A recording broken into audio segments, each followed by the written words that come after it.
Samantala, mahigpit na binabantayan ang Sinukalan River sa Kalasyaw, Pangasinan dahil sa posibleng pag-apaw po nito.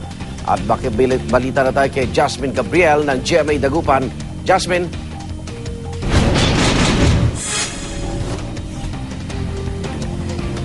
Igan, nakakaranas pa rin ng malakas na pagulan ang ilang bahagi ng Pangasinan. Kaya naman ang PDRRMC patuloy isinasagawang pagmomonitor sa mga major river system, partikular sa Sinukalan River.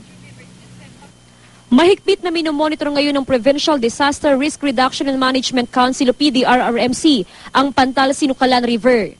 Sa oras kasing umapaw ang tubig mula sa ilog, 100% mababaha ang malaking bahagi ng Dagupan City, Kalasyaw at Santa Barbara. Wala rin naman ng ibang dadaluyan ng tubig mula sa Sinukalan River, di tulad ng ibang major river system, gaya ng Agno River. Actually, ang Pangasinan kasi ay catch basin ng mga rainwaters from the upland. So, minumonitor natin ito, yung mga nakatira sa mga malapit sa riverbanks, mga low-lying areas. Sa ngayon, mahigpit ding binabantayan ng PDRRMC ang water elevation ng San Roque Dam.